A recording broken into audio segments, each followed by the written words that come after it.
is going on, everybody?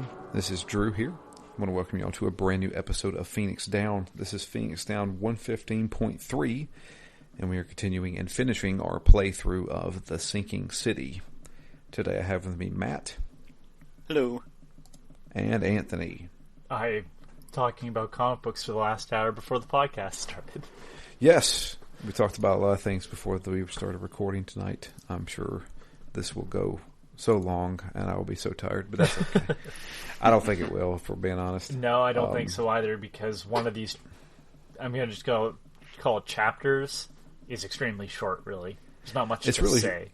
It's really short, but honestly, do we need to talk about how we have to go to the police station and look up somebody's arrest records? Well, that's just it. At this point, like, this is the part of the game where I'm like, okay. That was a novel idea for the first two cases, and now I'm like, but I will say this. That aspect was really well done in the final chapter of this game. Yes. And that's how it should have been throughout this game.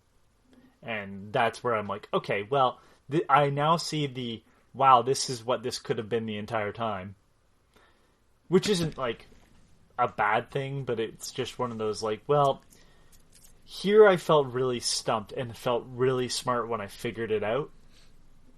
And the other times it just felt like you were just telling me to go somewhere to get an arbitrary thing, in hindsight, anyways. So yeah, instead of just telling me where to go in the first place. Right. So, the last thing we did was we checked out the murder scene of one Mr. Vanderberg. He was shot dead, and we have been framed for his murder. Apparently somebody looking a lot like us has done this. So we are let out of jail by... I guess the person by the carpenter. By Mr. Carpenter. Whoever carpenter you decided not to let die.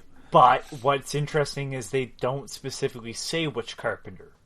So it works regardless. Right. Which is not only like, oh, that's pretty good, right? But it's like really cost effective, and that's where that's brilliant. Yeah.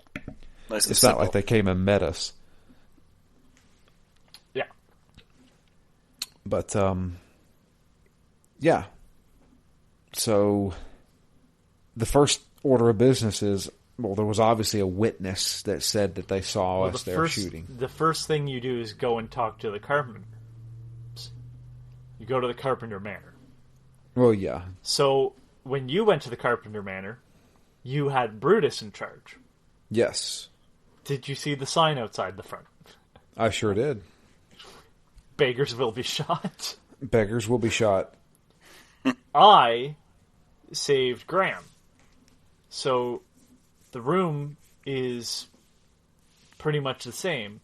Or the house is still the same. However, I entered and got a hallucination. Remember how when you went back to the hotel, you had that vision of Graham? Yep. When I got back to the Carpenter house, I walked inside, and Brutus Carpenter is being put into the incinerator. Oh, wonderful. The body switches into mine, and then I am on fire as I walk away from it. And then it goes back to gameplay. Thought that was kind of neat. Now, I go upstairs and I talk to Graham Carpenter, and Graham is like, yeah, I know Vanderberg. Okay. He doesn't really elaborate, but he says that he knew him. Yeah, he's dead now. So we've got to find basically this witness who called the cops on us. Pierce. Yeah. Obviously, we have to go look up Milton Pierce. You have to do the fucking... Yeah. Basically, we go to the newspaper. The newspaper sends us to the apartment. Yep. When I get inside, I immediately notice that his signs, or something says in there, make Oakmont great again. Yeah, I saw that too. Yeah, a few more good references in this section, I think. Although one of them I'm not totally sure it is a reference. The EOD and Throgmorton back Milton, by the way. Although that was interesting too. Huh. Yeah, the letters inside insinuate that Throgmorton and the EOD are behind Milton 100%.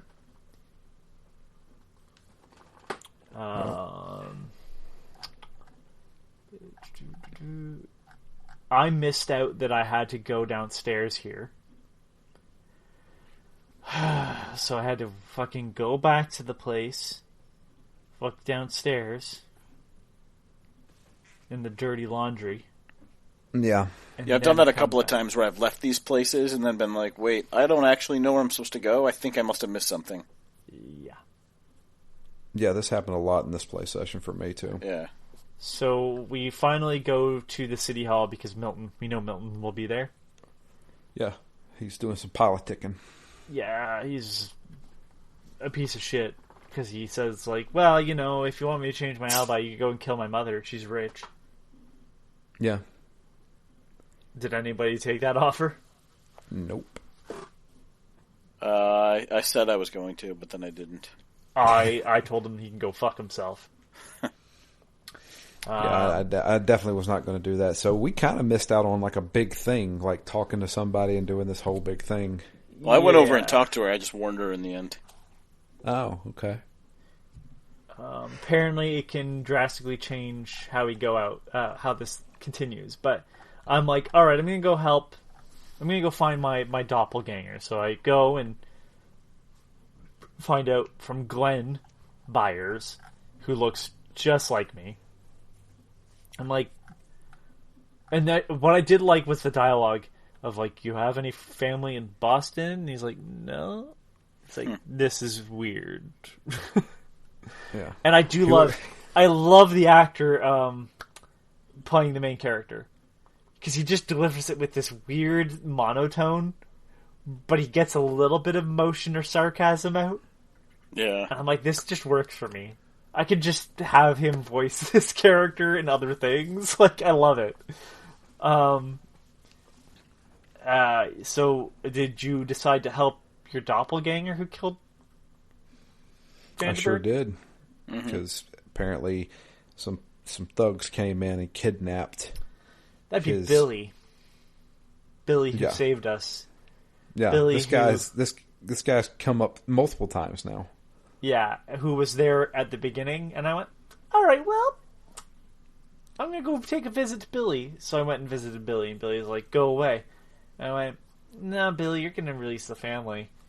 And Billy goes, you're going to die here. And then I went, oh, well, it's a shame it has to end this way, and then murdered everybody. Oh, I did too. So I finally got the machine gun. Which I've had the entire game, by the way, just so people... So I didn't, and I had a full clip of that, and Billy and his band of misfits all just ran through the door as I held down the trigger. Mowed them down. I did.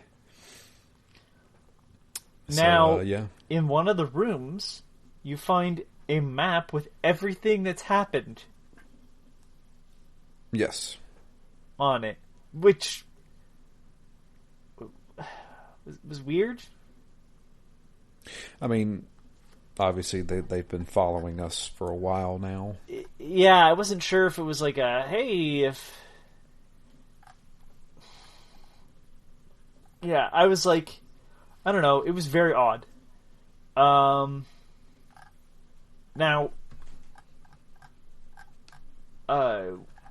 sorry, I'm just looking at the walkthrough just to remind myself of things.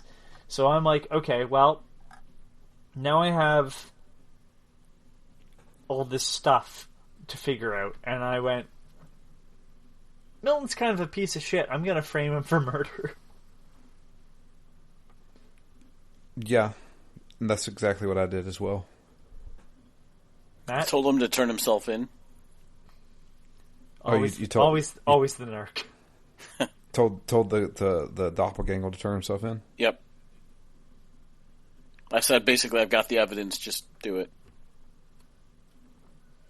Yeah, no, I took the murder weapon and put it in the dirty laundry. Yep, in Milton's basement.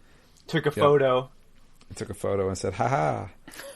handed the photo back to Carpenter. And then I went back to the hotel only to find fucking Vanderberg standing there being like, so you framed that man, huh? And I'm like, well, he wasn't innocent. He wanted me to kill his mother. Yeah. He's like, well, that happened. And I'm like... So what happened with you, Matt? I guess he guilted you into making a poor guy whose wife and child were kidnapped. Yeah, basically. Turn himself in? Yeah. And then if you went and poisoned the mother, he'd be like, oh, congratulations, you killed this old lady because you wanted to get out of jail. Yeah, I mean, I went to her and I had a conversation with her, and then I told her that he was trying to poison her, and she just said, I don't believe it. She's like, he wouldn't do that, he's a good boy. Oh, wonderful. Yeah, So, did you get the trophy here? Oh, I most certainly did. I did not know there was a trophy there. So, as you all know, as I've said in the previous episodes... point the gun at everybody. Yeah, what am I wrong? Every time I find an NPC, I always point the gun at them and pull the trigger just to see what they say. After I finish talking to Vanderberg, he's just standing there. So I pull my gun out, and it's not turning red. So I shoot him, and I get an achievement for actually doing what I actually was framed for doing. I was like, that is smart. Also, why was this game tailor-made for me? Oh my god, I'm reading a summary of what just happened, and it's like, okay, so has anybody put together what's happened clearly throughout this game? Because I didn't realize it until I just read it 2 seconds ago.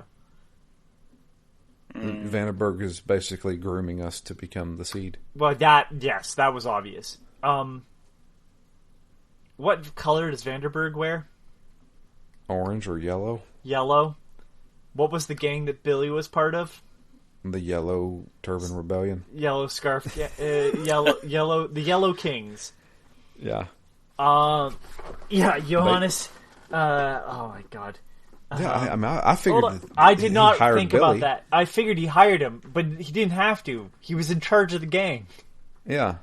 But then, not only that, they had access to clones. The Johannes in the chair is a clone, not even a doppelganger. It's just literally a clone. Oh right. Oh my god. They were cloning the carpenter. Yep. Yeah. Oh crap! I forgot about that. Okay, I give this game more credit than it's due, I guess. Yeah. Or maybe no. I should give the credit. I should give it more credit. Yeah. Wow. Okay. Yeah. Back at Billy Drunnen's headquarters, you can find evidence that Drunnen had access to clones from the Fekin mother, who you encountered back during the Fathers and Son case. The body found at Crown Theater wasn't Vanderberg, but a clone of him produced by the Fekin mother. Yep, that's right. Yeah. Interesting. So my question is, did I kill a clone? And what are the legal ramifications of killing a clone? That's a good question. But if all right, so obviously I must have killed a clone because in the end, because that's not really Vanderberg, because Vanderberg is dead in my hotel room.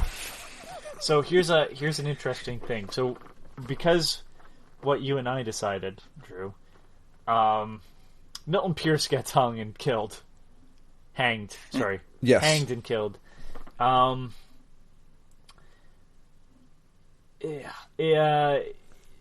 Glenn Byers gets killed, if you turn him in with the confession,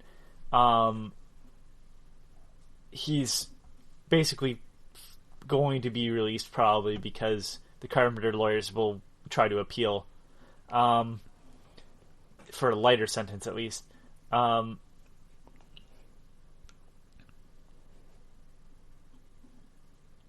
Yeah, so but you need Pierce to agree, and yeah, so it's yeah, it's a weird thing where it's like all the stuff that can happen. But yeah, I thought more than anything, it was interesting to realize that they had access to clones. And then it just kind of jumps into the next section right away. Yeah, and there is no, like, debriefing or whatever. Yeah. Yeah, it's like, all right, well, you need to go talk to somebody. Like, all right. So we go to Joseph Hill's apartment. Now, which is the other thing that I think must be a reference, right? To Joe Hill, the author? That's what I figured too, right? Like, I have to assume that. I literally wrote Joseph Hill, Joe Hill, Joseph Hillstrom King. Yeah. So we go and visit Joseph Hill, and when we get up to his apartment, some crazy lady starts running at us with a knife, and we shoot her, and she disappears. Yep. She's annoying and loud, too, so she deserved a bullet. But we don't actually get to kill her. And then we go and talk to him, and he's like, I summoned her! And you're like, I just hate you so much right now. Why would you do that? He's like, well, I'm trying to open a portal to the underworld. So I can stop this whole thing. Yeah. Of course. He's like, she's the only way that knows, she's the only one that knows her way inside. It's like, cool. Katiganar. Yeah, Katiganar. See, I thought that was a being. No, it's a place. Is there really a difference when it comes to this weird shit? I don't know. Yeah, somebody, okay, so this is a side note, but somebody described this in I think thinking on it in hindsight now, that a lot of Eldritch / a lot of Eldritch horror is kind of done improperly. What's his name? Oh my god, really? The author of Cthulhu. Lovecraftian. HP. Like, the idea is that, like, you know things you shouldn't know. And your mind can't handle it. And sometimes this game is pretty good at doing that. And then they start talking about Katiganar. And then they kind of start showing you things. And it's like, hey, well, this is a show don't tell. Yeah, and it really should be a tell don't show. It reminds me of the movie The Color Out of Space, where the color is purple. Yeah, they're like I think there's words in the story that says it's an undescribable color, and then when you see it on the screen, you're like, I can describe it. It's purple. It's purple. Yeah. Loses some somebody mystery described in the it as like, think about an ant. Think about an ant. Suddenly, its mind is occupying a human body, and it has family and friends, and it sees words, but it doesn't know what those words mean. And then suddenly, its mind is back inside the body of an ant, unable to describe what it just experienced, but knowing that it exists. And it's like, yeah, that's exactly what Lovecraft was kind of trying to do. And the best moments of this game are that. The worst moments of the game is an undead Mayan priestess running at me with a knife going, alright, I suppose. Like, so far, the witch was kind of cool because it was a side note thing, but I thought, like, it worked because it is not part of the main story. Now we're having weird witch shit be part of the main story, and I wasn't feeling it. Is that a bigger part of the Lovecraft mythos, though? Like, you've got Throgmorton, who was in Africa, so maybe there's some ties. But like the so there's two things when it, like, if we take Lovecraft as a whole, potentially, I don't know every Lovecraft story. I just don't. Yeah, I kind of saw it as maybe a nod to the lore rather than something that potentially actually needed to be in the game. But my thing is like, Throgmorton is an important character. His history is not. Yep. He's also gotten less important as the game goes on. Right. But this character is this character not only has history with this, but like is now attacking us with a knife. And is also now like critical to the biggest piece of the entire game. Yeah, that's the part that bothered me. Yeah, introduced last minute. Yeah, I guess if they had talked about it before, I probably would have felt. Or if it had a tie to Throgmorton, and and he shows back up and says, this came from, they could have tied it in a bit more, but yeah, it makes it feel like the rest of the game almost didn't matter. Okay, so I'm not crazy here because I just wasn't feeling this portion. No, I thought because again, I fought a witch earlier, so it's not like this is out of the blue for me. It's just that was a side mission. That was a side story with the librarian. So I just felt a little weird, like suddenly being accosted with a knife-wielding Mayan princess that's been revived as a ghost thing. Yeah, my first thought when I saw this was, why couldn't this just be a person who knew the answers, rather than a Mayan priestess that has to know the answers? Yeah. You didn't even really have to change the model. It could have been somebody that went insane. Yeah. Right? It's not like that's out of the question either. But it's so we can talk to this occultist guy, I suppose, who knows things.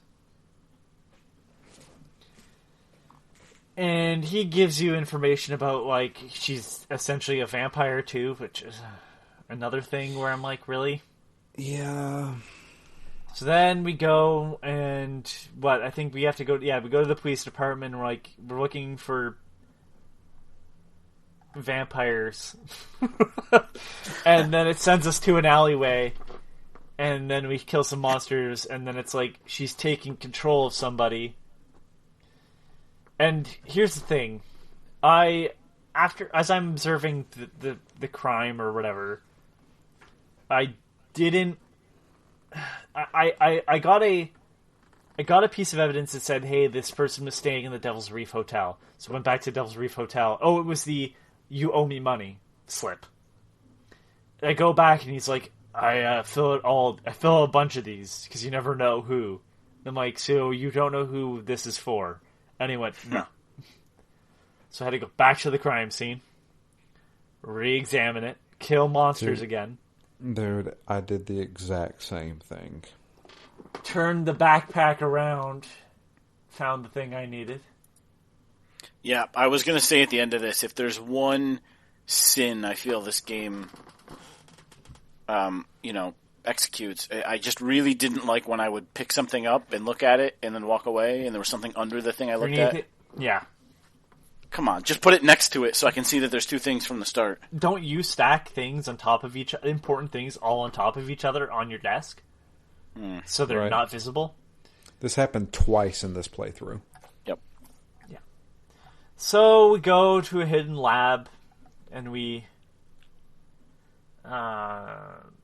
find out that this guy revived the crazy guy who summoned this Mayan priestess, was brought her back from the dead using ashes,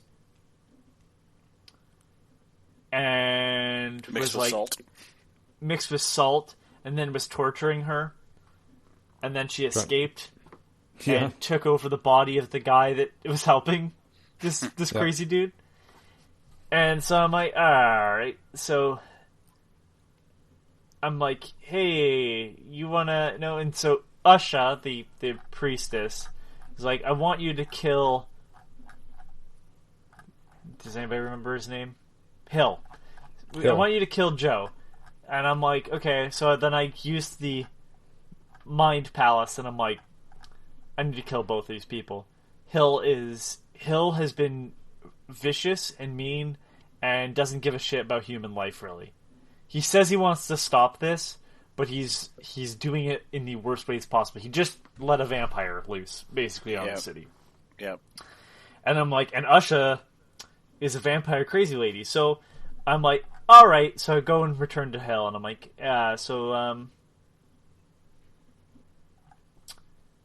hey man, I don't really agree. Like, what do you know? And he's like, tells me all I know. I'm like, okay. And then I just shot him dead.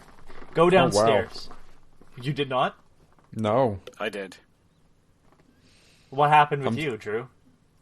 I went down and killed the priestess. Okie dokie. So, I go downstairs after killing him. And right as I'm about to leave, Raymond is there. The guy that the priestess is possessing. And then it's like, where are we to meet? And she's like, come down into the hole or whatever. I'm like, okay. So I head out and I'm like, I go to the graveyard and I go down into the, for some reason, really high water. Like, and I believe I wrote a dive with the same intro. I'm getting tired of this fucking thing. Yeah, I skipped it now. Yeah, I skipped it. Me too. So I'm like, okay. I go down. I'm getting really tired of dives at this point, by the way. Because the same fucking fish enemy you can't kill. And fucking air vents. I'm not creeped out anymore. I'm just getting annoyed. So I'm like, alright. So, So you still had a boss fight? Oh, yeah. Oh, I just had my boss fight. I didn't have to kill anybody else. I didn't actually end up having a boss fight, but I could have, easily. Because you sided with her? I sided with her, ended the conversation, and then shot her in the head. Look at you! You got an achievement that I couldn't get. I just had to kill her because I had a fight. So I'm like, bitch, you gotta die. And so she starts doing these little teleport things. She has a guy chained up that she goes and attacks, I guess, to do something. And I'm just like, bitch, I'm like, I have way too much ammo and way too much health for this. So I kill her. And then I guess I think it just popped me back to the surface. Yeah, immediately, right? Oh, no, I had to go back to the suit. Right. So I get up, and it's like, she told me that I need things. These parts of the stone that I have there. And so I'm like, alright. So then we end into the final, we've entered the final chapter. This is the shortest chapter by far, by the way. Yeah. Even with having to retread, like, most of it was just talking. Yep. So then we start Into the Depths. So we return to Devil's Reef Hotel.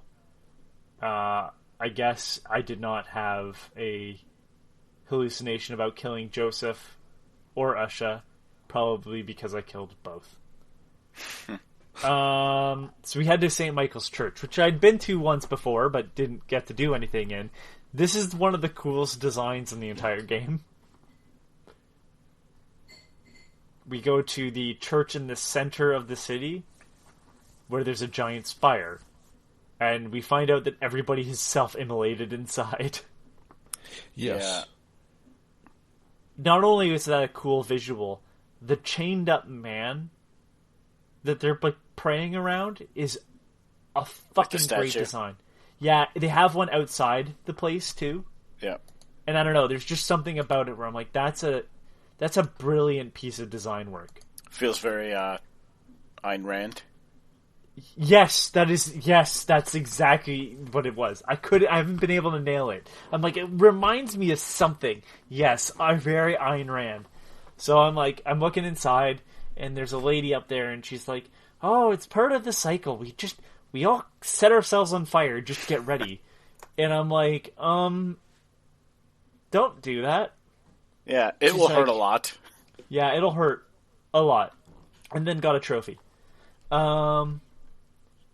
And so I go down in the basement and find some key evidence, and the first tentacle that goes on the stone. Yes.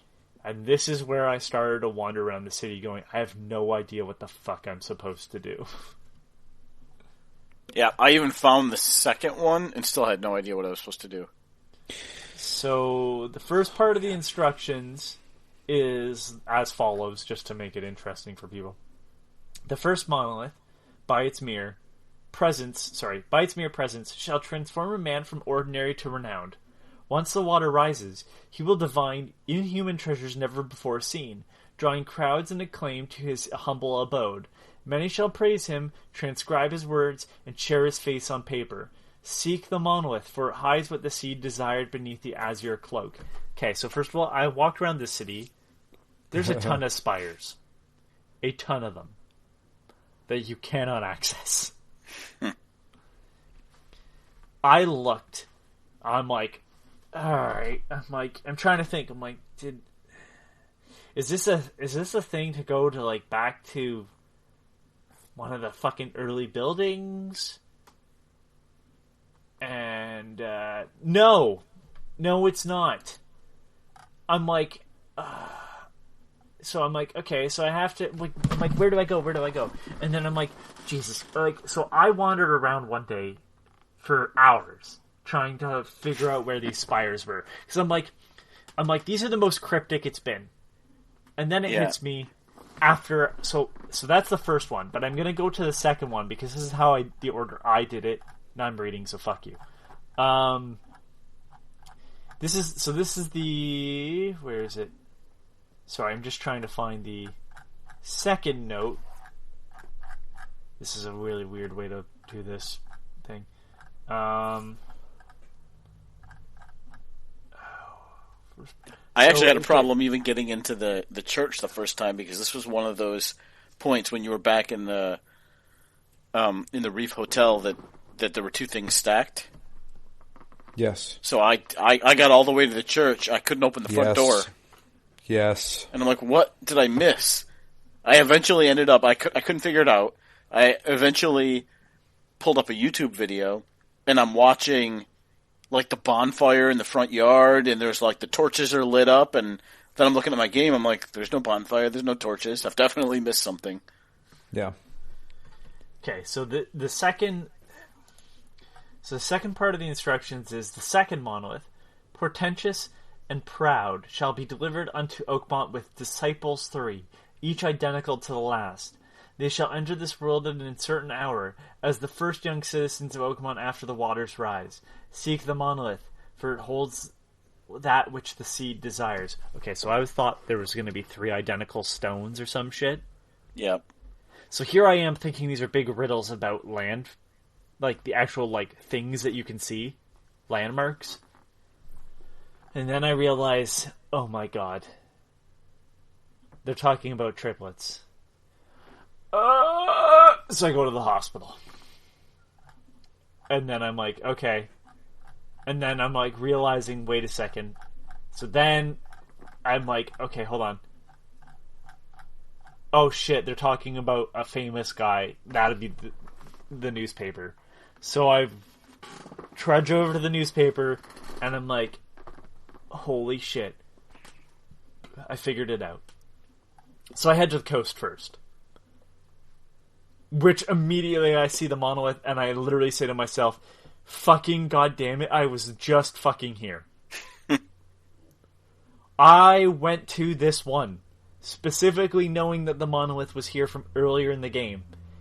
But I think it doesn't activate until you go to the newspaper. Because I did not see the diving suit at the foot of it.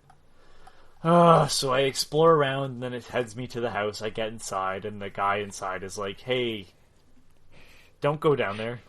And I'm I'm so like, glad trust I me. wasn't the only person that had these issues. What, that you felt like an idiot? No, that I missed things that weren't necessarily obvious. Yeah, so I'm like, okay. Well, I feel dumb at this point, because I'm like, I literally was here, but I was proud of myself that I figured out that I knew where to go to find the information. So then I get to the house and I climb inside pretty quickly. I figured that all out. And then I go and talk to the guy, and he's like, hey, can you put these little crosses on my family members? I'm like, I don't want to spend any time in the water, but I guess so. So I go down, and I'm walking around, and boy, I'm getting tired of dives. And I found 2 of his family members, but not the third. And we get the keystone, whatever it's called, the K stone, kayfabe, whatever. Yeah. And I go back up, and I'm like, hey man, I'm sorry, but I couldn't get all your family members. And he's like, that's okay, it was a lot to ask. Well, at first he says, you promised, and he's like, man, you know what, I'm sorry, it's dangerous down there. Here's a bunch of ammo anyways. Okay. Yeah, I got all three. I don't know if the number or type of what he provides is different, but I did you put do get crosses some more, on all three. you get some experience too, I saw. Yeah, okay. And you get some more ammo, but yeah. And I was thinking I was going to need a lot of ammo for what we did next. Not much. No. So finding the spot in the railway station was a pain in the ass. But once again, just gonna say it. I was fucking here. I had found this fucking stone, but it didn't activate. So it's not like I didn't find them. It's just I didn't find them right, I suppose. Fine. I walk down to the end of the train tracks and going, okay, alright, it's gotta be somewhere here, right? No, I passed it. It's the stone that you saw when you first found it, but you said that couldn't possibly be it. But whatever.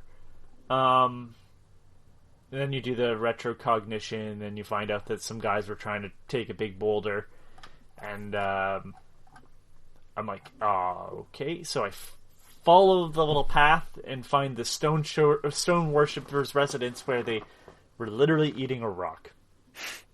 Trying to, anyway. Yeah. And that everybody is turned to stone? Which is... Yeah. I was like, this is some Lovecraft shit right here. Yes, this is one of those, like, okay, cool. So, I explored around. I found the little tentacle piece. By the way, at this point, I feel like a complete moron. But I heard the noise when I picked it up, right? And you go to the staircase, and all the stone bodies that were downstairs are now on the staircase. Yeah. Facing you. That's creepy. Did any of you find the little tear on those stone bodies? No. Where you can see.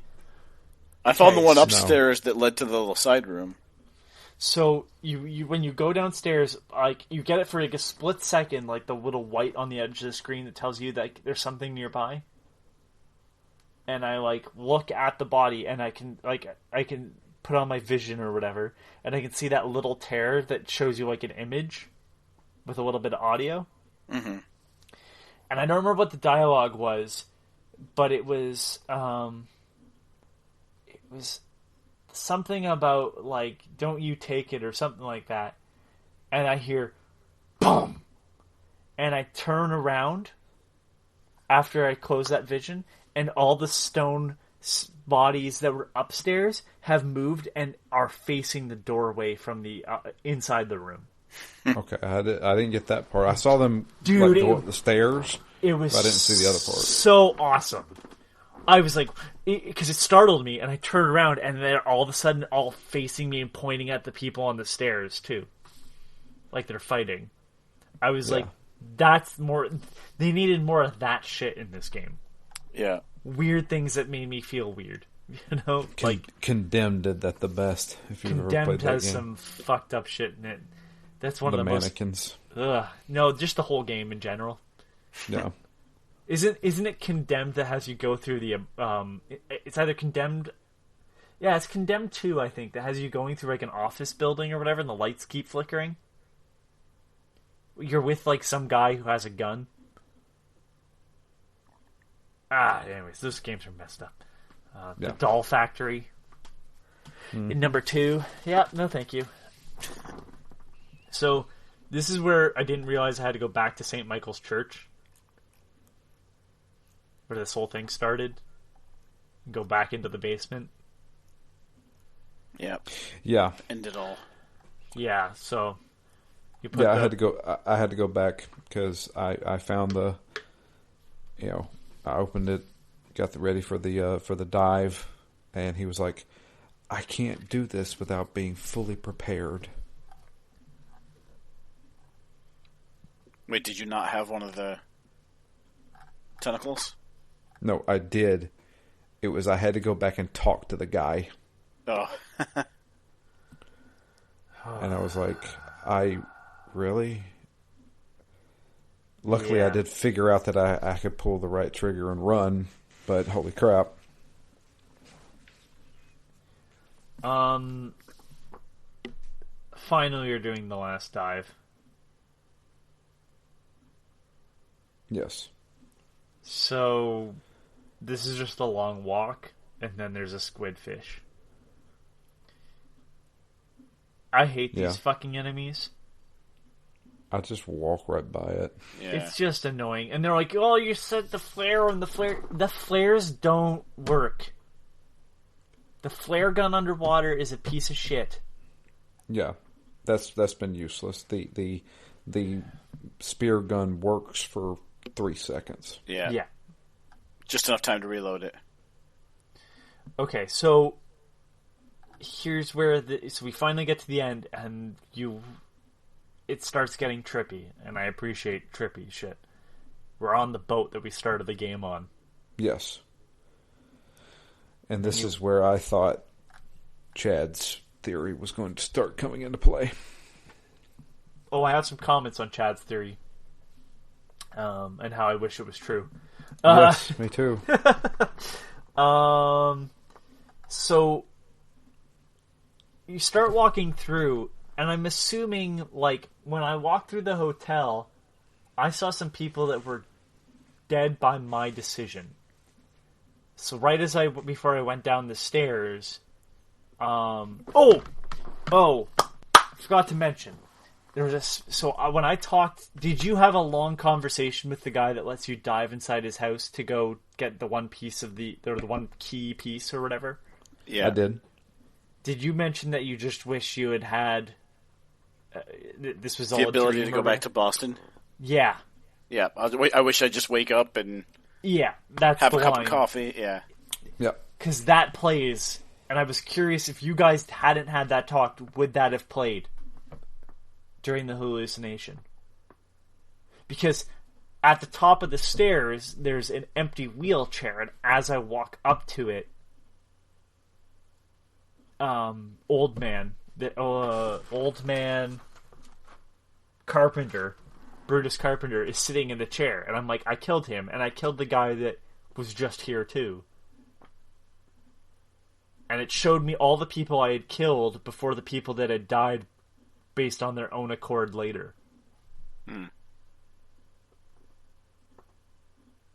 So, like, at first they were trying to guilt trip me into. Actually, yeah, sorry. We get off the boat. Is it before you start seeing the people you killed in the hotel? It sends you through the streets, right? And Yes. You see, like, the cops and the KKK and stuff beating people. Yeah. So I took it, and this is the way I was seeing it, that they are trying to sell you on the idea of ending the cycle first and foremost. Because all the people I killed were, like, really talking about how, like, this is all terrible, just end it all. Yeah. And then they're, like, showing me pictures of violence and stuff. And then right before we get to choice, I'm walking down a pathway of all these people that had, like, killed themselves. And they're like, no, we have to sacrifice ourselves for the better good. And I'm like, okay. I, at this point, thought there was still going to be some sort of boss fight or something. That's what I thought, too. And then we walk up and we get the 3-color decision of Mass Effect. Yes. All of which were unsatisfying. Yes. Alright, so... Yeah, which I'm one did you assuming- want to choose if you could have only chosen one?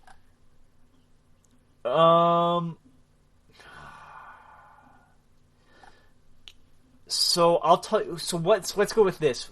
What was your first decision? Sacrifice myself.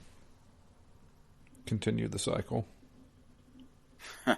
My first decision accidentally was head back to Boston. Mine too. Mine was not an accident. Mine was, yeah, fuck it. If I take this piece with me, good luck. So, Because like ultimately, it's like, well, if the seed just fucking bails, this whole prophecy gets flipped on its head. So I don't see how anything is going to be wrong. I'm not opening the door. I'm literally taking the key with me while it's locked.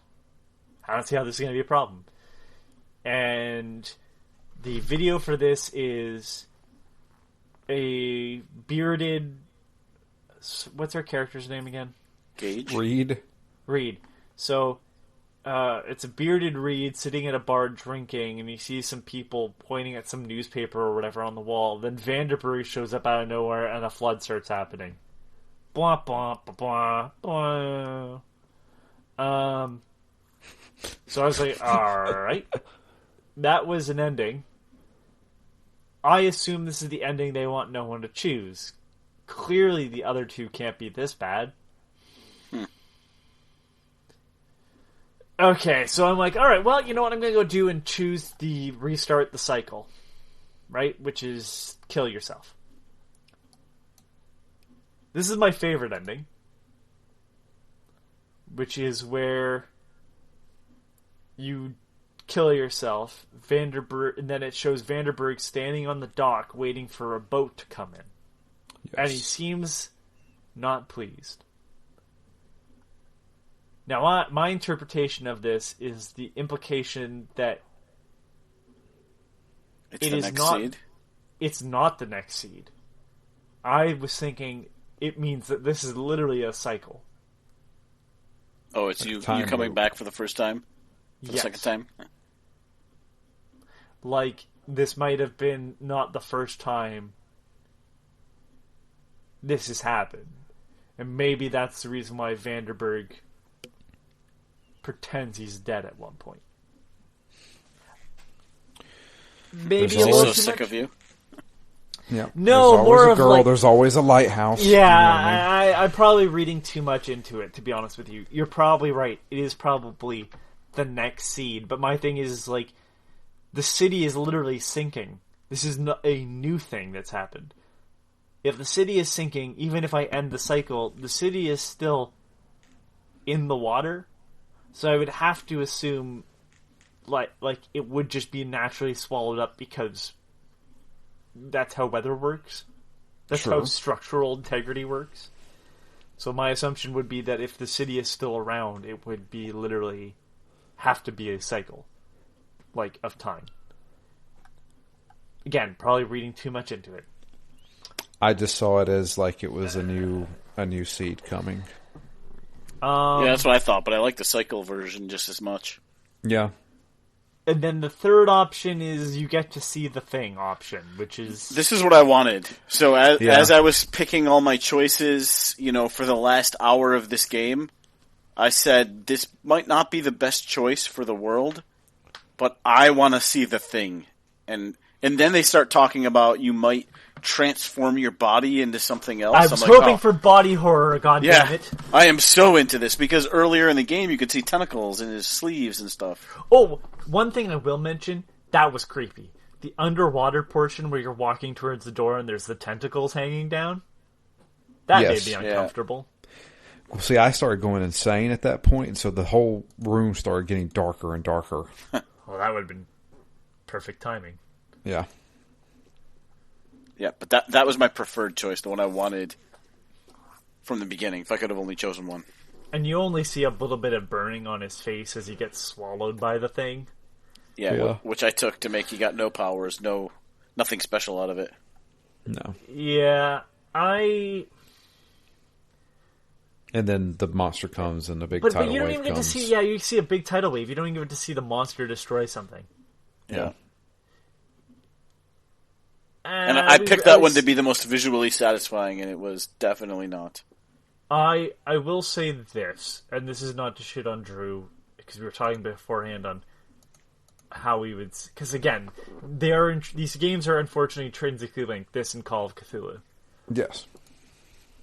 Call of Cthulhu, I don't remember what Drew gave it. I'm pulling it up, and it's unfortunately... You gave it an 8. Yep. Would you stand by an 8? No. What would you give it? knowing 6 that to everything... 6.5. Okay. It's better than mediocre. It's better than Right. mediocre. I gave The Sinking City an 8. Mm-hmm. I'd say it's a 7.5. Yeah. For me, it's a game that doesn't really get worse, but it wears out its welcome, and it does not end strong. And it's not that long of a game, though. That's the problem. Yeah, I still think...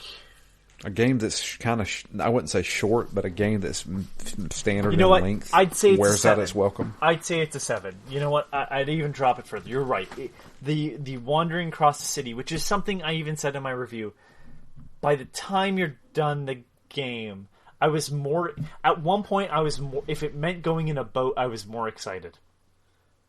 Because I moved faster in the boat than I did on land. And I was so tired of walking down the same fucking streets. Yeah. I do want to read this. I wanted to point that out because, like, I feel like it is something important. Like, going back, now that I finished it, hey, I'm glad I sold this to people on sale afterwards for this. I still think my time was worth it with this game. Yeah, agreed. Yeah. But it could have ended after I solved the point of my clone, who was pretending to be me. It could have ended literally by me finding out everything's been set up. Yes. Vanderberg set this whole thing up. He's the real villain. Ha ha ha ha ha. And Chad's idea of this being all a dream, still a better ending. Yes. I was thinking it was going to go that way. It's weird because, like, these are all... It's kind of... I said Mass Effect because these are all just flavors of not a good ending. Literally, Mass Effect 3's ending is... This. Save the world, let the world burn, or do nothing. Mm-hmm, which is this. And know. so... I mean, I would have been okay with these 3 endings if there was a little bit more payoff. Yeah, the videos. And that's probably the reason why I like the Continue the Cycle one. It's the only one that feels like it would be satisfactory had the other 2 endings... Like, it's the only one I don't feel like needs to be expanded upon. I feel like it would have been better expanded upon if it was a time loop and it actually showed Reed getting off the boat and him meeting him. Yeah, you're Vanderberg. You're right. I think... Or it might have been even better if Reed still had all the memories of what was going on and he's like, welcome back. It's time to start the cycle again. And he's like, the camera pans away while he's screaming in madness kind of thing. Mm. Yeah, I think it's just the only one that I have a little bit more openness to kind of fit in my own nonsense if I want to. The other 2 are kind of like, no, this is pretty obvious what's happening. One of them is you're dead, and the other one is the cycle didn't end, you just doomed everybody. So, I just want to read this, though, because this is what the person that wrote this walkthrough that I was using just kind of helped me when I needed it, but more so for this podcast. The truth is that all of these are bad endings. It's frustrating to play a game with multiple endings and not have any of them be desirable options. I find a bad ending acceptable if there's only one ending, but when there are multiple endings and all of them are bad endings, it just leaves you with a feeling like the whole thing was a waste of time. Hopefully the journey was good enough to justify itself, I suppose. So what you described is what Matt and I can both attest to. When I saw all 3 of these endings, I immediately thought in my head, Alone in the Dark. Yeah, I'm the fucking light bringer! That's right. So it's either Satan comes no matter what, and it's either you're possessed by Satan or the girl's possessed by Satan. And it just ends, and I'm like, what? I do want to read the little synopsis of each. Leap of faith. I suppose the selfless and proper thing to do is sacrifice yourself so that mankind can go on living. But even this seems needlessly cruel and pointless. To keep putting people through this torment century after century and asking them to commit suicide so that the world can keep on turning. In a way, I think I'd rather just let the world end. The stars are right. If you release the daughter, it seems that you probably die anyways. The game is never really clear, but it looks as though Reed simply spontaneously combusts and dies in horrible pain while being swallowed by the beast. Of course, it's possible this is simply some sort of transformation. It is unclear, but it seems that both Reed and the rest of the world are destroyed. And then I'm out of here. This would probably be my choice. This whole scenario is just a messed up rigmarole with no purpose beyond tormenting people endlessly. Personally, I just wouldn't play along with that kind of nonsense. Of course, the world would just end after a few years, and you along with it. But then again, the game isn't entirely clear about that either. A flood in Boston isn't really proof that the world has ended, but I think the implication is clearly that the world is ending. Oh well, I certainly wouldn't want to live in Oakmont anyways. It's as fitting of an end to this game as any. And it's just... I hate to ask for, like, the fallout, and this is what happened to this person. I would rather have that. But it's a weird thing, because, like, I think, personally, that the narrative was well written. But let's look back at all the pre-rendered cutscenes. None of them have dialogue. None of them have been really obvious of what's going on. They're generally used for hallucinations. Yeah. Why would we choose that as the way to show an ending? I think that a lot of that stuff happened in Call of Cthulhu, which was the game they were working on previously, and they just kind of jumbled this together. Yeah, and it's funny, because it does... The endings feel like Call of Cthulhu's endings. Mm-hmm. The only difference is we actually see Cthulhu, like, walking for a second. You see Cthulhu and the Cthulhu design is way better than the daughter's design, yeah. Yes. Although I'd say that the daughter's design is probably more accurate to Lovecraftian horror than the Cthulhu monster ever is. Cthulhu... The description of Cthulhu is always, like, rough, and people make it look like he's a person with a squid head and demon wings. So...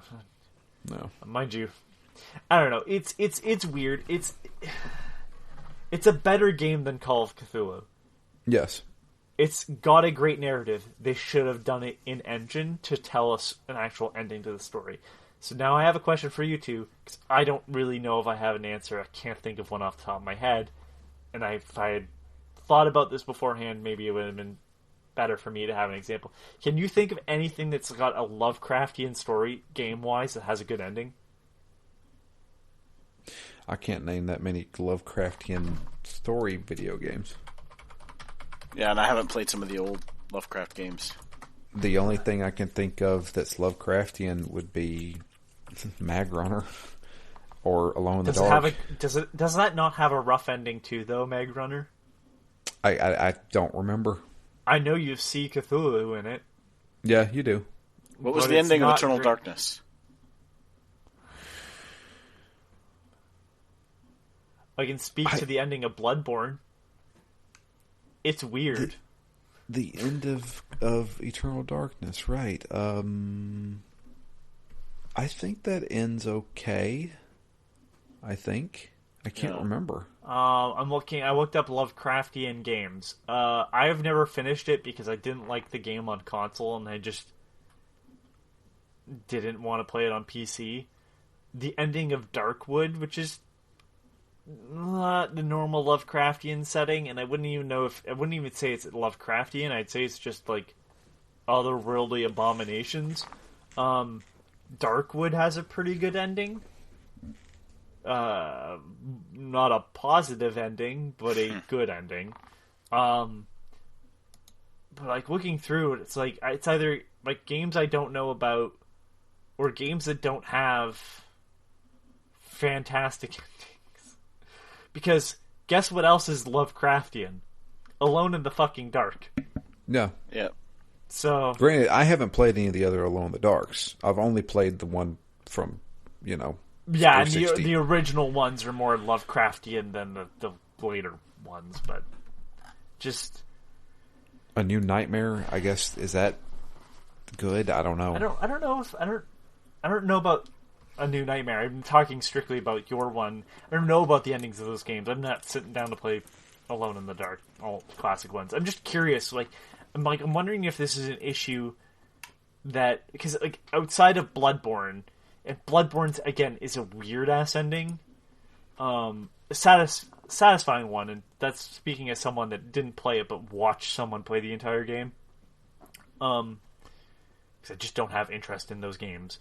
It was interesting, and lore-wise, which I do read because I find it interesting, very, very well done. But like outside of that anomaly, and I feel like that was more of like a Lovecraft Dark Souls game, which I feel like the Dark Souls games generally have a pretty good ending too.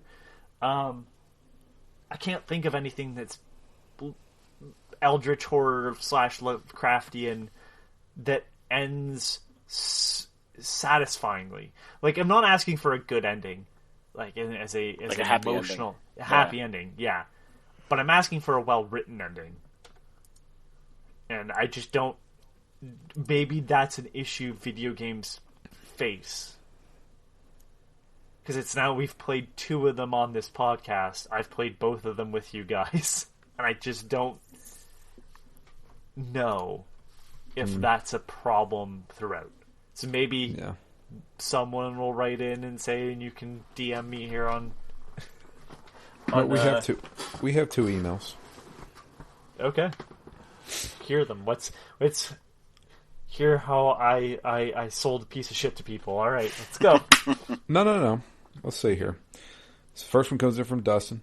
It's titled "Buzz That Ending." Woof. Nice Home Alone reference there. What's up, guys? Where to start? I can't even remember what I did. Some guy wanted help rescuing his family, but I refused. Ain't nobody got time for that. I poisoned the old lady, because why not? Next investigation, I killed the archaeologist, and I figured there would be a boss fight with the Mayan chick, but I let her live since I thought, why not have some ancient crazy Mayan running around? Sounds fun. Plus, she could be my mistress in the sequel when I become a god myself. So now the final investigation. I did need some help since the clues were actually confusing on where to find a couple of the shards, but I got through it. How about those endings? So did they run out of budget and rush the ending, or did they not know how to finish their own game? It's funny how no matter what conclusion you came up with, it just matters which of the 3 altars you put the seal in. I was trying to figure out which ending actually was the best, but they're all so bad I can't even pick one. They're all uniquely bad. Yeah. Like, they're all bad for a different reason, which is impressive. You know, they're not bad because they're like, oh, these are just all the same sort of bad. Like, no, the kill yourself ending is bad because it's left too ambiguous. It's too ambiguous. The everybody dies ending is bad because it doesn't give you anything for the sacrifice. Yeah. Right? It doesn't show you anything really. And then the leaving end is bad because too on the nose of what happens. Like, they have Vanderberg show up. Like, what? Yeah. Yeah. I don't know. Uniquely bad. It's no 12 minutes bad. No. At least he didn't fuck his sister. Jesus. Never get over that. Sorry. I think they should have added a 4th one where I could run away with the Mayan girlfriend and we would live in the jungle until the floods came for us. That would probably be a better ending. Surprise ending. You know what? I would have loved a Mass Effect dialogue tree where you could bang everybody added to this game. Yeah, right. All the fish people. I'd love to, all the fish people, the librarian who can't open her mouth very loud. Seer. Just very, very faint moans. I like this game. It was a fun change of pace, and I loved the atmosphere. It's Eurojank as hell, and has probably one of the worst endings I've seen, but I still like it. I'm glad. Not much changed throughout this game as far as how you go about investigations, which did get old by the 6th or 7th one. I think they could have switched it up a bit halfway through, or maybe introduced a new mechanic or something. I'm just glad it didn't go on for another 10 to 12 investigation. I really wished your choices mattered more, though. I wasn't expecting them to. Just imagine what these developers could do if maybe they had more time or more people or a budget for, or all three. Maybe they have some of the coolest ideas, but never truly deliver. Anyway, see you next game. P.S. Elix is a great game. Huh. You're gonna die to everything right away until you're at least level 6 or 8. So it's a bunch of fetch quests in the city right away. But once you can start being efficient in combat, the enemies don't scale with you, so you can feel yourself becoming more powerful. Plus, who doesn't love a post-apocalyptic setting with jetpacks, magic, and laser weapons? Yeah. Play Elix.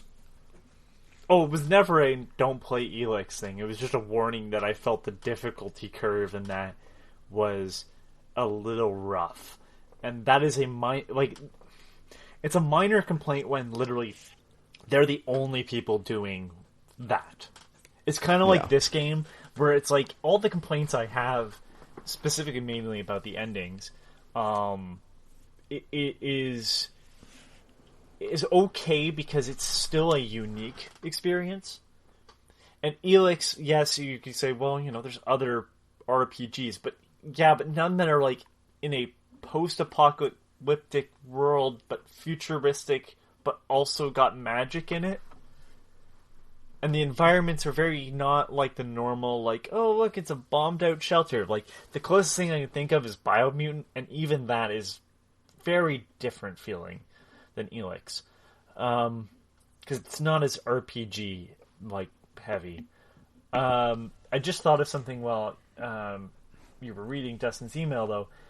This game should have had the story from the Call of Cthulhu game.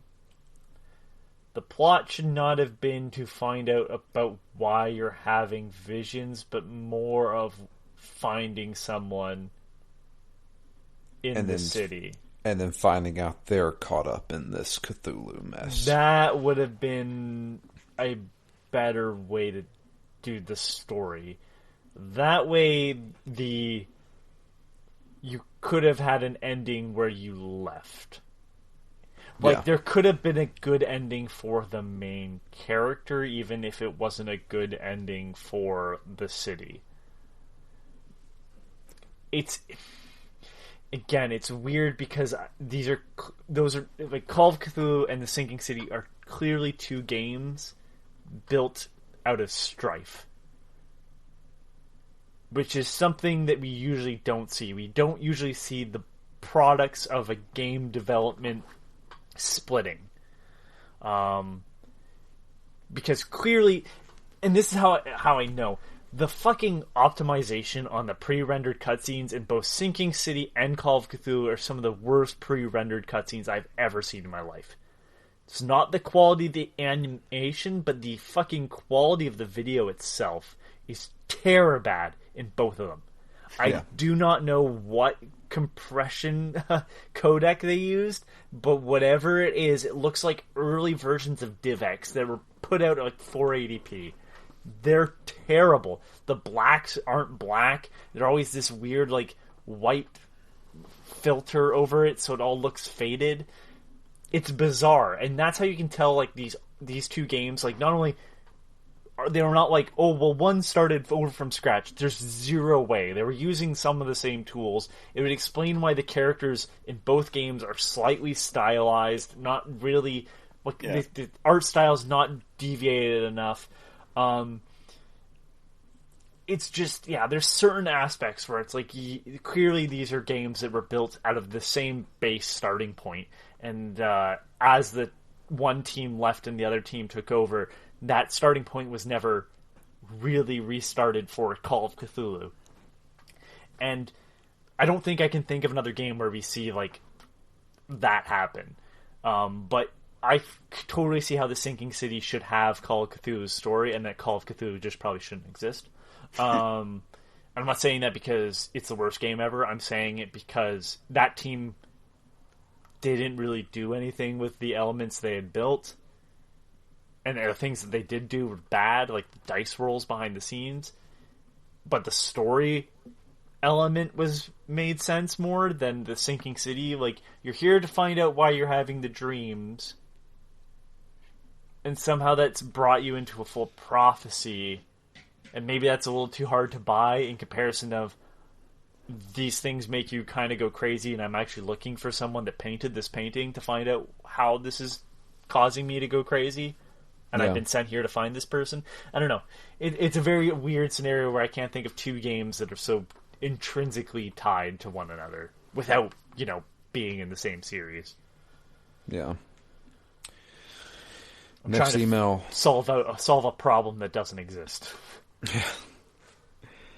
Comes in from Chad, titled Subverting Expectations, Red, Green, or Blue Ending.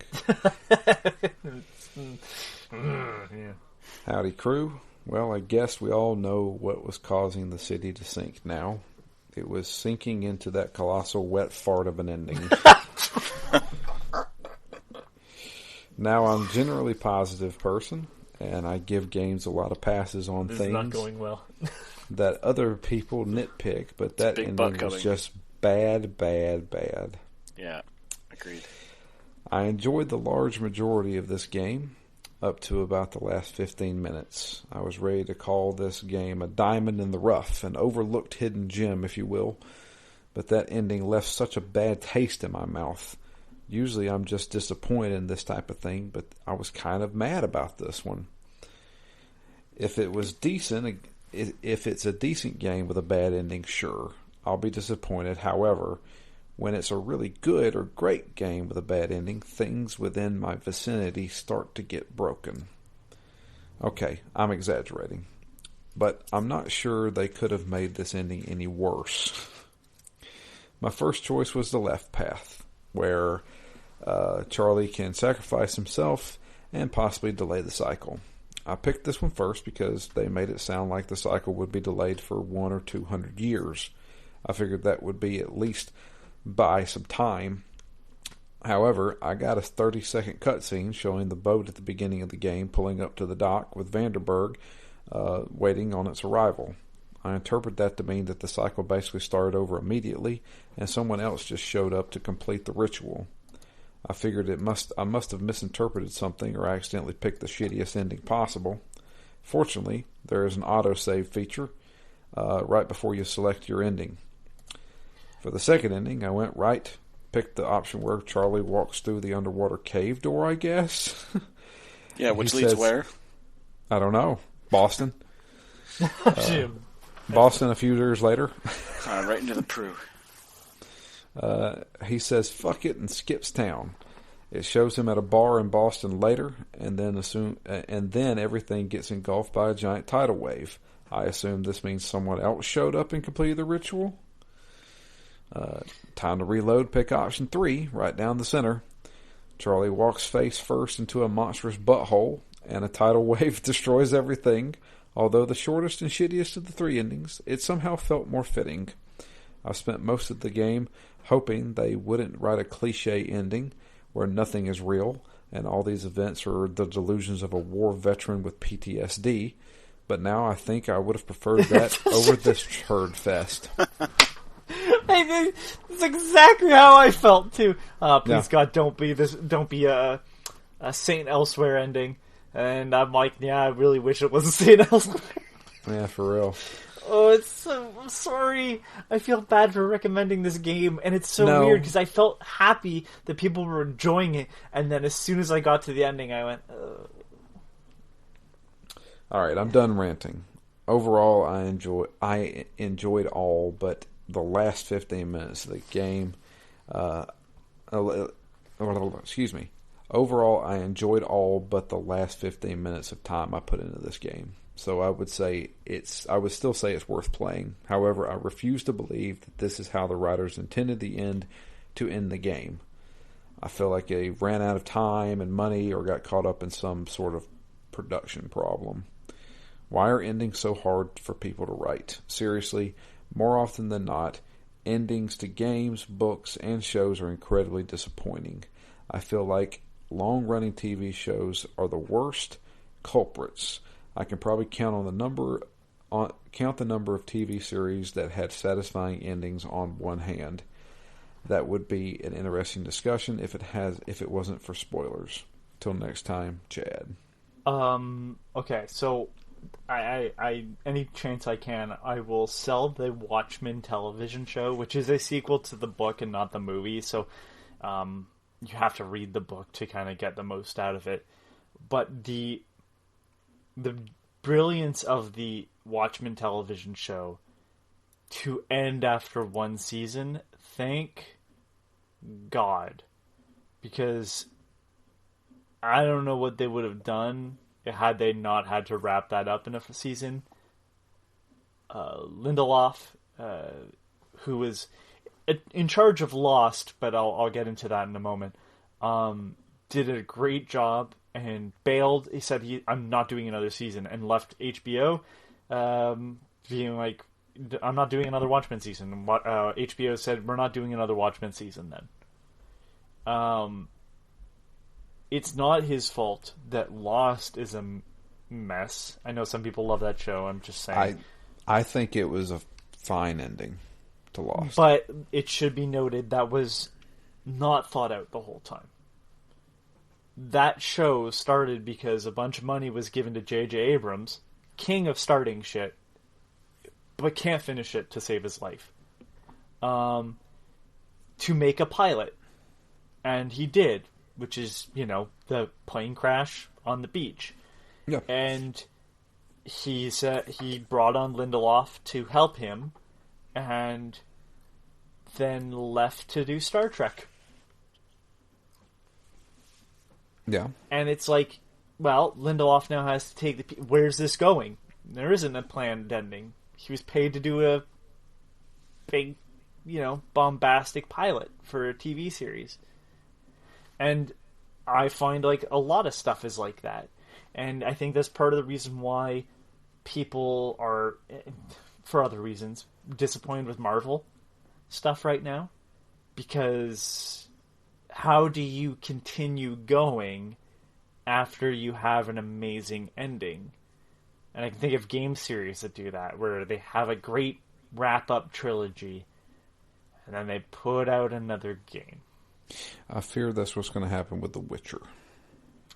I'm thinking Jack X. Jack 3 wraps up everything. The Jack X existing doesn't make any sense. Ratchet and Clank has had a few good ends, and every time a new one comes out, I feel like there's diminishing returns. Good games. Good games, but the story has not been as strong in years. And it's just, you're right. Chad's right, I should say. It's hard to write an ending that's satisfying, I think, just because endings generally aren't. Yeah. And there's something to just kind of critique these endings further. I'm okay. I think we're all okay with being disappointed, but you have to kind of earn purposely disappointing the character or the reader / player / watcher. Yeah. You have to disappoint someone in a specific way that you are building up to the letdown. This game doesn't do good enough of a job to let someone down the way it does. Mm-hmm. Especially when, there's talk of I might be transformed into something greater. And honestly, if they had ended with you being some sort of jellyfish, I think I would have been more satisfied than just kind of him being swallowed and, the world ending. I actually like stories that end with myself being motherfucked by the writer. That's probably the reason why I like Twilight Zone. right? Because the Twilight Zone, think about how many endings of the Twilight Zone aren't happy endings. No, most of them aren't. Right. Yeah. A little ironic twist endings. Ironic twist endings are fine, but again, they've worked up and set themselves up in a way where they feel like a payoff still. And deliberate, yeah. And deliberate, and that's the problem with these endings. None of them feel deliberately done to piss me off.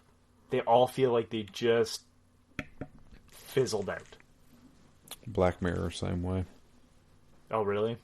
No. Good in good ways. Oh, yeah. Sorry. Yeah, I'm sorry. I thought you meant fizzled out. I'm like, No. Proudly about that show. I'm like, okay. No, they're all absolutely fantastic. There's a few that are just like, but the majority of them are just like, ugh, man, it's a gut punch for most of them. I say it all the time, and I know this is. I'm going to hear the groans coming. I think Supernatural ended fine. I think they gave it the right ending. But I think that's a show, though, where it's like whatever ending they gave it, at some point it was gonna it's the way you said that, it wasn't a good ending. It was just, it could have been far worse. Well, no. With a show that runs for 15 that long years, that's what I mean. You're going to have people who hate whatever they do. Right. But for me, I think Supernatural ended the best way that they could. And I think it ended fine. I think it was a perfectly good ending.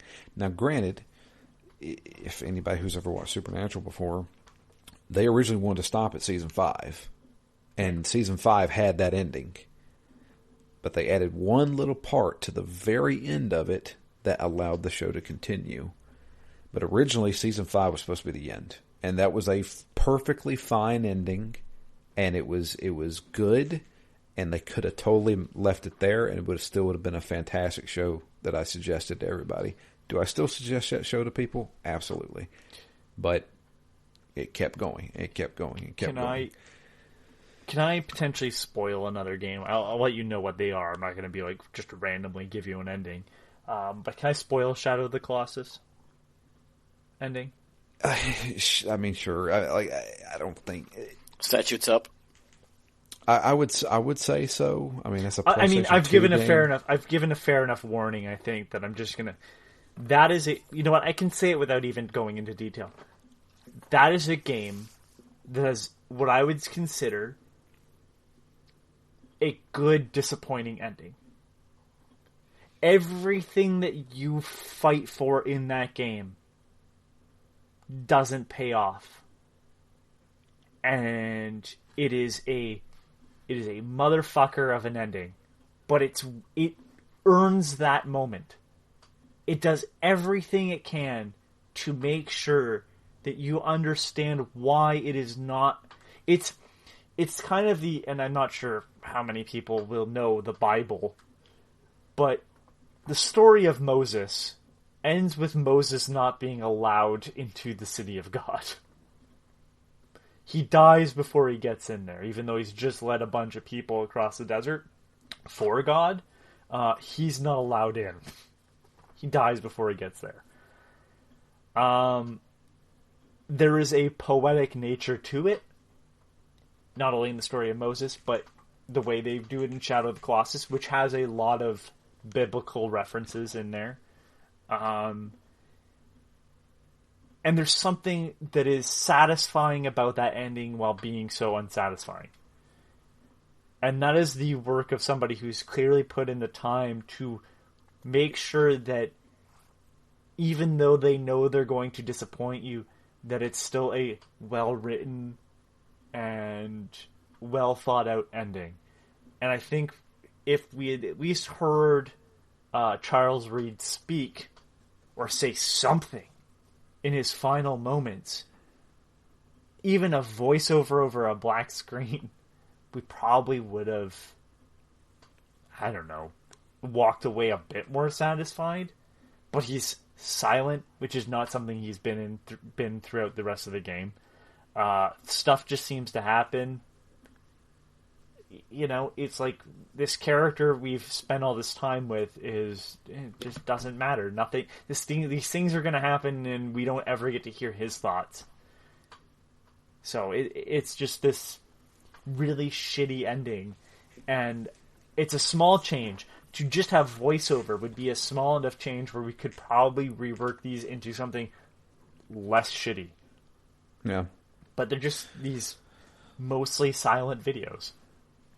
In recent memory, I can say that the ending to What Remains of Edith Finch is pretty good. Yeah, you know that what? Whole game's pretty good.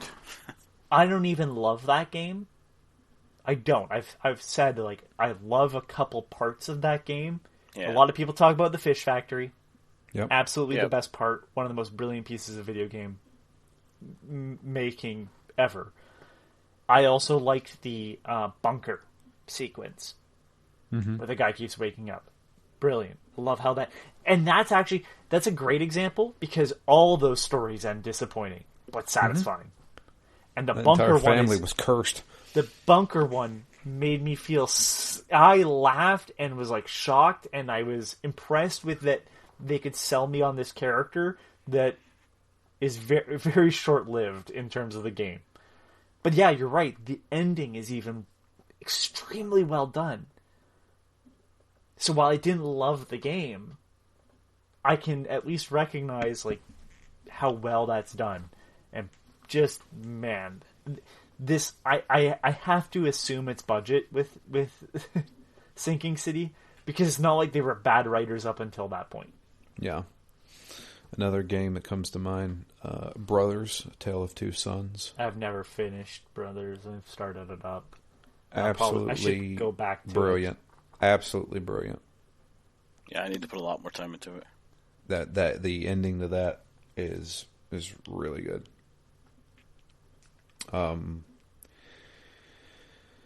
Gosh, I can't think of anything else. The endings to Nier Automata. Jesus, Nier's insane. But I mean, those are like way too far off. The ending to, and I just gave this a 10, just to date this podcast further. If you listen to it in the future, welcome. This is the past speaking to you. I just finished my review and it went up today for Tinykin. Tinykin, I'm going to tell you right now, doesn't have a huge amount of plot. Great writing. There are characters that speak to you, and it's genuinely funny, and they make you like these characters, and they all, have different feelings and characterizations. They're very cute, and they're all bugs.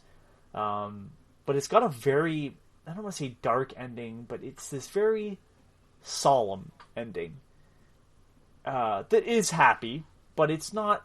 It's a bittersweet sort of moment.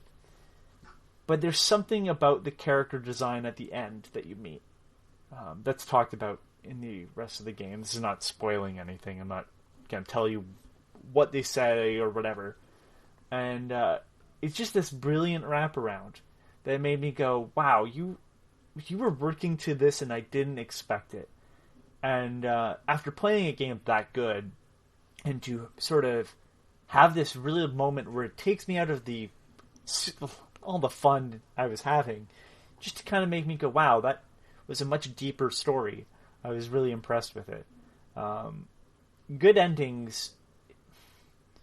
Like, I would even argue that, like, Assassin's Creed Origins that I played earlier this year, and the DLC, specifically the first DLC, both amazing endings.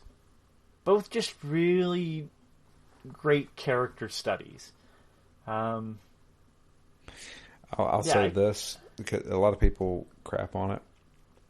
I absolutely love the twist in Infamous, the first Infamous. Oh, I love Infamous 1. Infamous 1, I was just like, holy shit. I like Infamous 2 even. I think the ending of Infamous 2... So spoiler for Infamous 2. There's a moment in that game where... So you have this... Like the first game, you make these moral decisions. But in the second game, you're making them sort of based on who you're siding with. Yeah. There's a fire... There's a girl that can, like... she's a conduit for fire. And then there's one that was actually ice, but she is working for the government and got exposed to something that made her a conduit for ice. And so she doesn't really want her powers, but she's kind of learning to deal with them.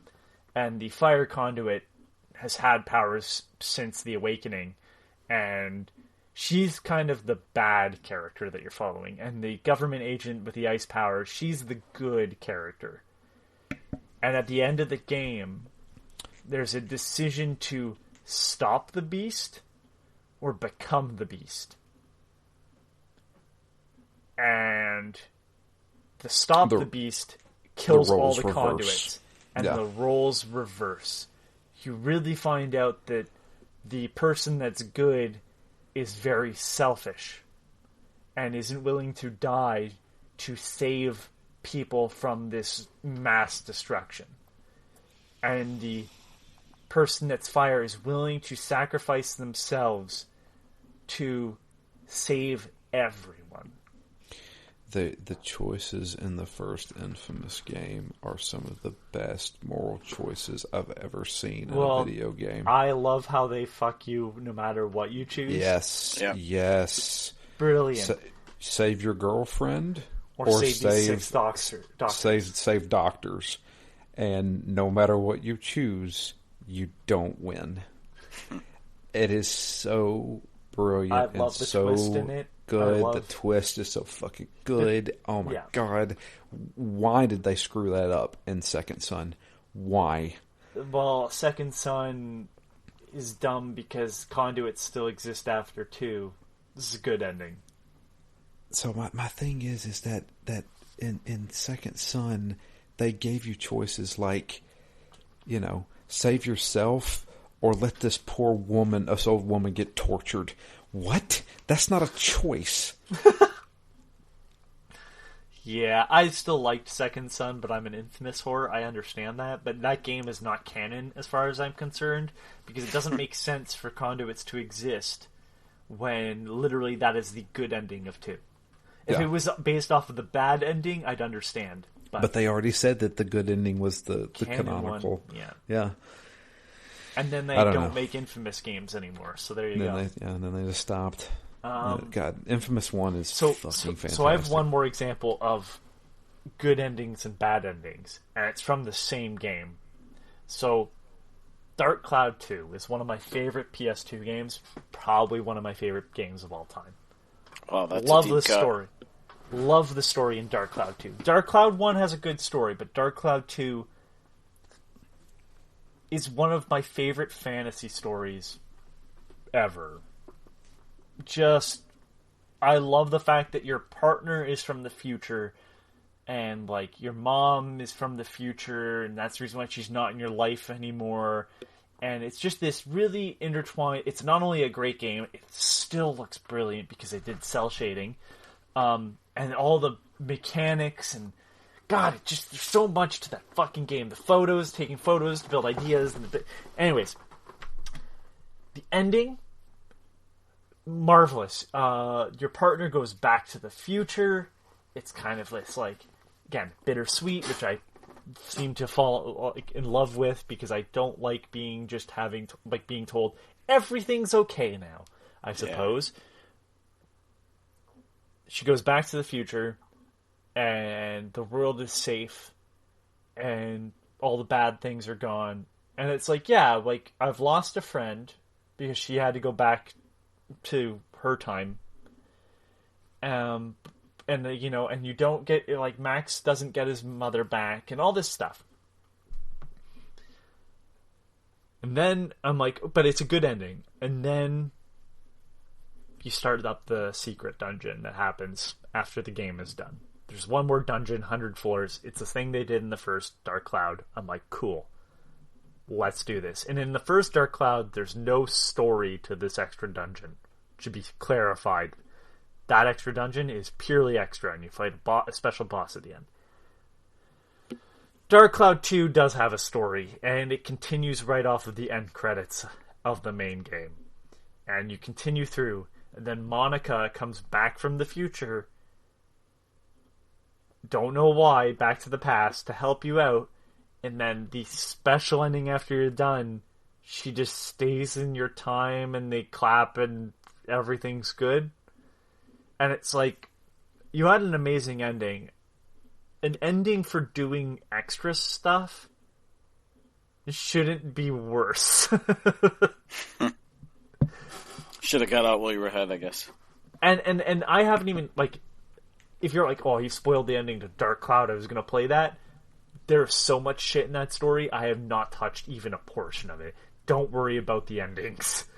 That is not the interesting part. The interesting part is, like, who the enemy is and their history and how the hell does this have anything to do with what's going on now and who is Lord Griffin and oh my god, that game. But yeah, I've always hated that they had an ending after the 100th floor dungeon.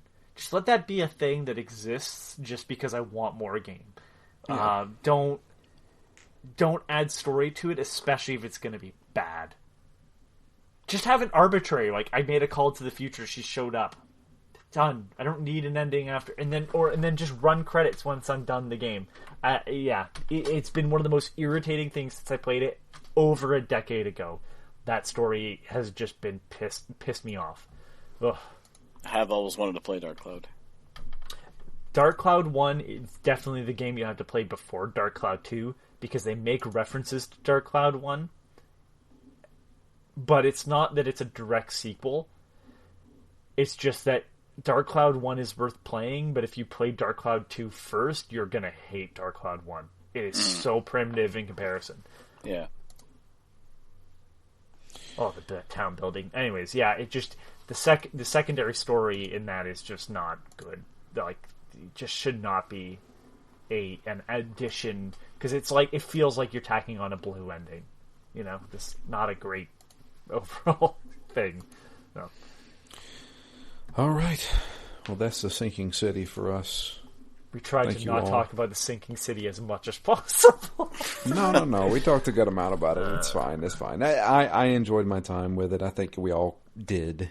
You know, the endings were garbage, sure, but I think overall it was a very unique experience, and I didn't mind it. What I'll do, because maybe I end up playing it with you guys because I'll choose different things. I'm probably going to end up playing the Sherlock game that came out after this, Chapter 1, at some point, out of sheer curiosity, because I know that's open world. If I finish that game and I find out the endings, I will let you know if it's worth playing on Phoenix Town. Okay. That's fine by me. Yeah, I will not put you, the listener, you, Drew and Matt, through this again to find a bad ending. I'm not doing that twice. Yeah. But that's going to be it for us. I appreciate everybody listening. If you would like to send an email, it's drew@ztgd.com. You can also tweet to us. I am at DMLFury. Matt is at REMGS. And the podcast itself is at ZTGD Phoenix Down. But we're going to get out of here. What's your next game? Our next game is going to be Yakuza 6, The Song of Life. Going to be wrapping up Kiryu's story. Get ready to take care of babies. Also, no, you're not, because he's been announced for the next Like a Dragon game. Yes, I know. Wrapping up. You're never getting out of this. It's just this is just the Yakuza podcast with brief deviations from the norm. True. But yeah, we're going to get out of here. Thank you all for listening. Until next time, I am Drew. And I'm Matt. And I'm disappointed in my choice. And we are out of here. Have a great week, and we'll be back with the beginning of Yakuza 6.